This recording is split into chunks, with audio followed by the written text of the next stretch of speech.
जयनगर नामक गांव में गोविंद नाम का एक गरीब किसान अपने माता पिता के साथ रहता था। गोविंद खेतों में फसलें उगाकर उन्हें बाजार में बेचकर अपने परिवार का पालन पोषण करता था।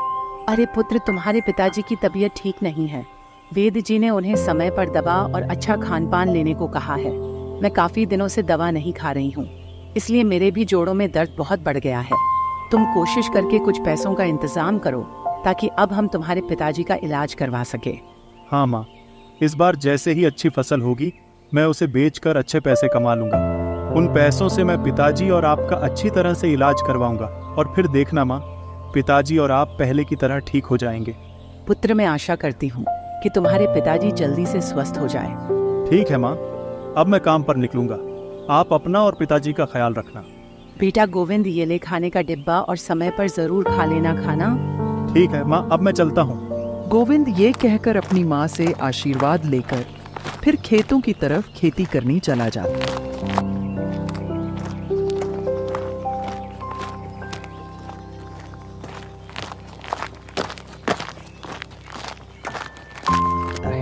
इस बार मुझे कुछ ना कुछ करके अच्छी फसल उगानी ही होगी, क्योंकि अगर इस बार फसल खराब हुई तो मैं बर्बाद हो जाऊंगा और अब मेरे पास भी इतने पैसे नहीं हैं कि मैं फिर से फसल उगा सकूं। गोविंद ये कहकर खेतों में बीज बोने लगता है।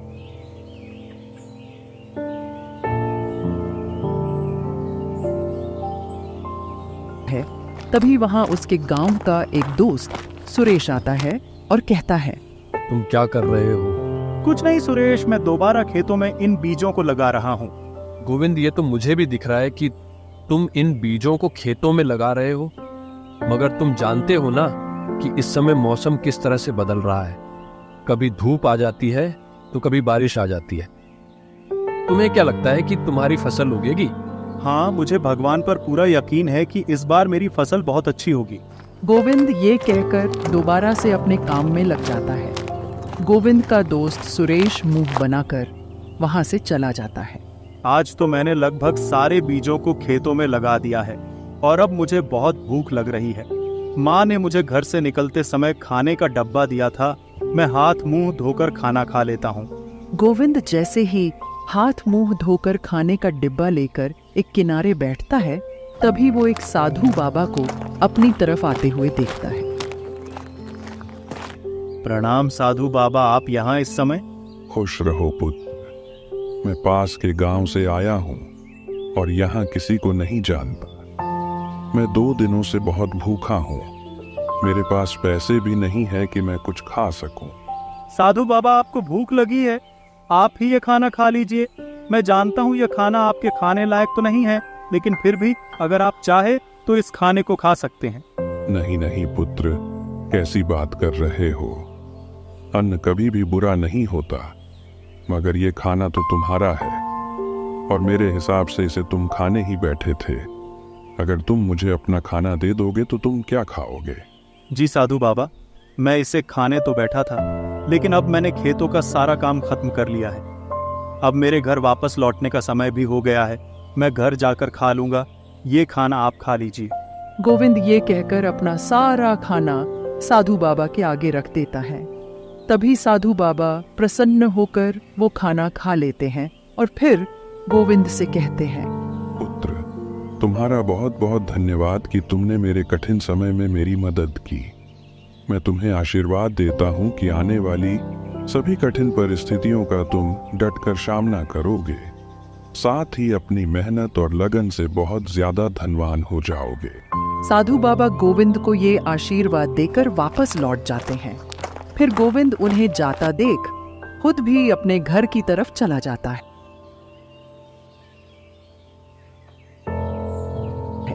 गोविंद, तू आ गया? हाँ माँ, खेतों में सारा काम जल्दी ही हो गया था, इसलिए मैंने सोचा कि अब घर चलो। माँ, अगर घर में कुछ खाने को है तो मुझे दे दो, मुझे बड़ी भूख लगी है। गोविंद, तू तो जानता है ना, जब से तेरे पिताजी बीमार पड़े हैं तब से मेरे हालात बहुत खराब हैं। मुश्किल से ही गुजारा हो पाता है। जो पैसे मेरे पास थे उनसे मैं तेरे पिताजी की कुछ दवाइयाँ ले आई और रात का जो बचा हुआ खाना था वो मैंने तुझे सुबह दे दिया था। अब खाने को कुछ भी नहीं है घर पे। गोविंद की माँ घर में उसके खाना ना होने के बारे में बताती है, जिसे सुनकर गोविंद परेशान हो जाता है और फिर वो भूखा ही सो जाता है।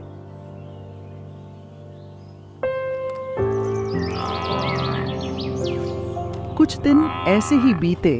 गोविंद दूसरों के खेतों में काम करके पैसे कमाता है और अपने माता पिता का खर्चा उठाता है। साथ ही वो अपने खेतों में उगी फसल का भी ध्यान रखता है। भगवान की कृपा से मेरी फसलें तो बहुत अच्छी उग रही हैं। आने वाले समय में मुझे इनका बहुत अच्छा मुनाफा मिलेगा।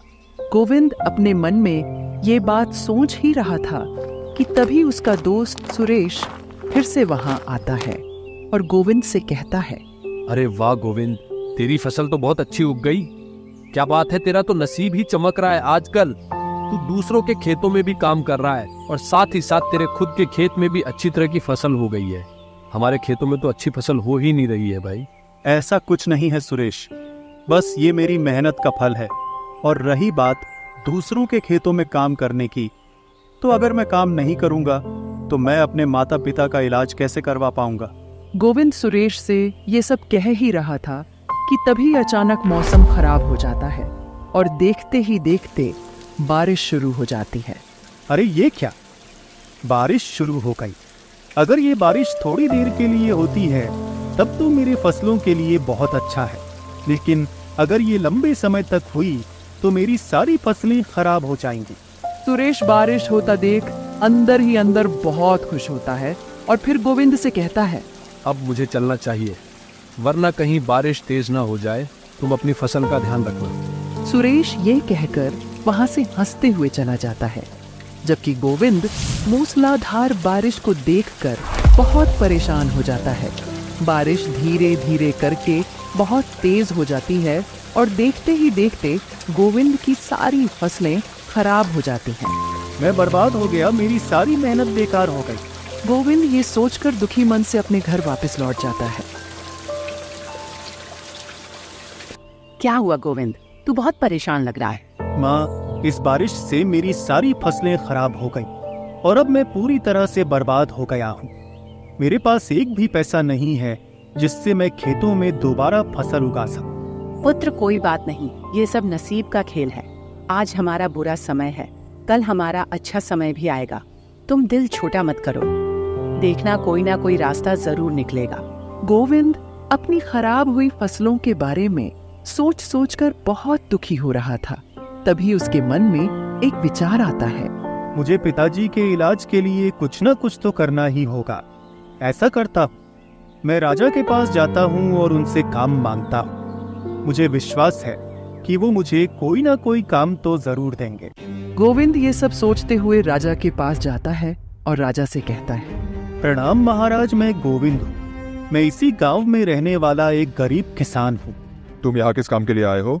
महाराज, बारिश से मेरी सारी फसलें खराब हो गई हैं। मैं पूरी तरह से बर्बाद हो गया हूँ और मेरे पिताजी बहुत बीमार हैं। मेरे पास इतने पैसे भी नहीं हैं जिससे मैं अपने पिताजी का इलाज करवा सकूं। इसलिए मैं आपके पास आया हूँ।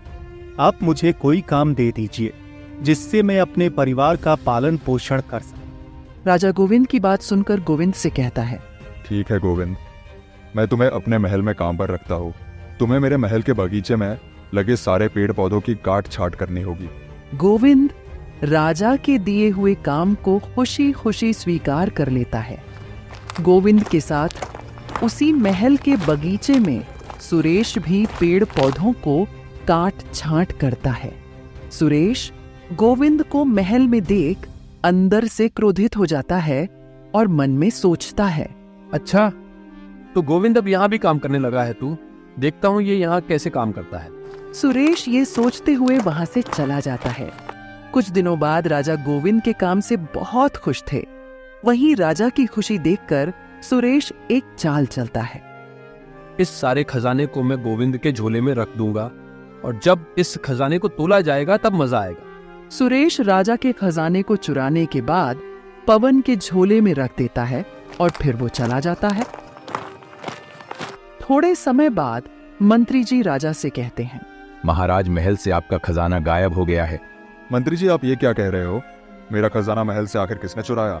राजा अपने खजाने की चोरी होने की बात सुनकर महल में काम करने वाले सारे नौकरों को एक जगह बुलाकर उनसे पूछताछ करते हैं। देखो, मैं जानता हूँ कि मेरा खजाना तुम में से किसी ने चोरी किया है। जिसने भी ये काम किया है वो चुपचाप मुझे बता दो। अगर तुमने खुद अपने मुंह से सच बता दिया तो मैं तुम्हें सजा नहीं दूंगा, लेकिन अगर मैंने खुद तुम्हें रंगे हाथ पकड़ लिया तो मैं तुम्हें बुरी सजा दूंगा, बुरी। राजा सबसे अपनी बात कह ही रहे थे, तभी सुरेश बोलता है। महाराज, मैंने गोविंद को उसके झोले में कुछ छुपाते हुए देखा था। हो सकता है कि वो आपका खजाना हो। आप उसकी तलाशी लीजिए। राजा कमल की बात सुनकर मंत्री को पवन की तलाशी लेने के लिए कहते हैं। महाराज, ये देखिए, ये आपका खजाना गोविंद ने अपने झोले में छुपा रखा था। नहीं नहीं महाराज, मैंने कोई चोरी नहीं की है। मैं नहीं जानता कि ये खजाना मेरे झोले में कहां से आया। अरे गोविंद, मैंने तुम्हें गरीब समझकर तुम्हारी मदद की और तुमने बदले में ये किया। नहीं महाराज, मैंने ऐसा कुछ नहीं किया। मैं अपने बूढ़े माता पिता की कसम खाता हूँ। ठीक है गोविंद, मैं तुम्हें सजा नहीं दूंगा, लेकिन अब तुम इस महल में काम नहीं कर सकते। तुम्हें यहाँ से जाना होगा। राजा ये कहकर गोविंद को अपने महल से निकाल देते हैं। गोविंद मायूस होकर जंगल की तरफ चला जाता है।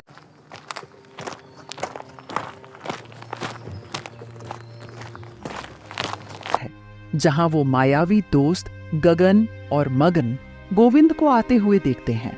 लगता है कोई गांववासी हमारे जंगल की तरफ आया है। हाँ गगन, मुझे लगता है ये बेचारा अपने जीवन से बहुत परेशान है। अच्छा चलो, हम दोनों खुद ही चल के उससे पूछ लेते हैं। अरे सुनो, तुम कौन हो और यहाँ क्यों आए हो? हमने तुम्हें यहाँ पहले तो कभी नहीं देखा। मेरा नाम गोविंद है और मैं इसी गांव में रहता हूँ, लेकिन राजा ने मुझ पर चोरी का झूठा इल्जाम लगाकर मुझे अपने महल से निकाल दिया और अब मेरे पास एक भी पैसा नहीं है जिससे मैं अपने परिवार का पालन पोषण कर सकूं। तुम्हारे साथ तो बहुत बुरा हुआ। बताओ, हम तुम्हारे लिए क्या कर सकते हैं? देखो गोविंद, परेशान मत हो, देखना एक दिन सब कुछ ठीक हो जाएगा। अभी गगन गोविंद से ये कह ही रहा था कि तभी पीछे से जहरीला सांप गगन को डसने आता है। तभी गोविंद अपने पास रखी पेड़ों को काटने वाली कुल्हाड़ी से उस सांप पर वार कर देता है, जिससे वो सांप तुरंत मर जाता है। तुम्हारा बहुत बहुत शुक्रिया, तुमने मेरे दोस्त की जान बचाई। अगर ये सांप हम दोनों को काट लेता तो हम तो मर ही जाते, लेकिन तुमने ऐसा नहीं होने दिया। गोविंद मगन की बात सुनकर कहता है। कोई बात नहीं दोस्तों, ये तो मेरा फर्ज था। अगर तुम्हारी जगह कोई और भी होता तब भी मैं उनकी जान बचाता।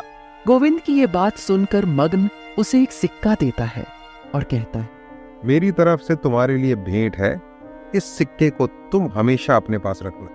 लेकिन इसको अपने पास रखने से क्या होगा? ये सिक्का मुझे एक साधु बाबा ने दिया था।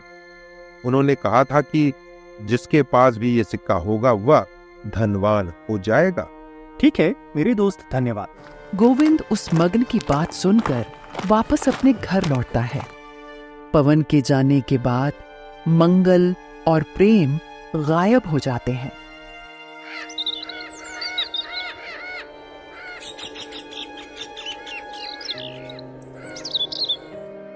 इधर सुरेश राजा के खजाने से कुछ न कुछ चोरी करता रहता है और एक दिन सुरेश चोरी करते हुए पकड़ा जाता है। अच्छा, तो तुम हो असली चोर?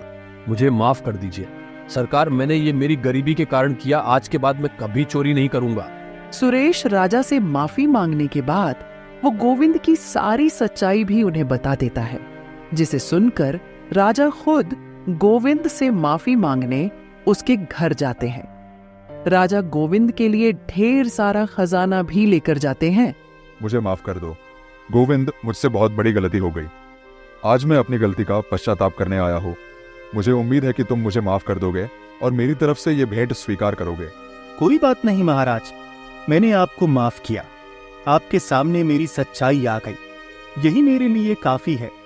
मुझे इस खजाने का कोई लालच नहीं है।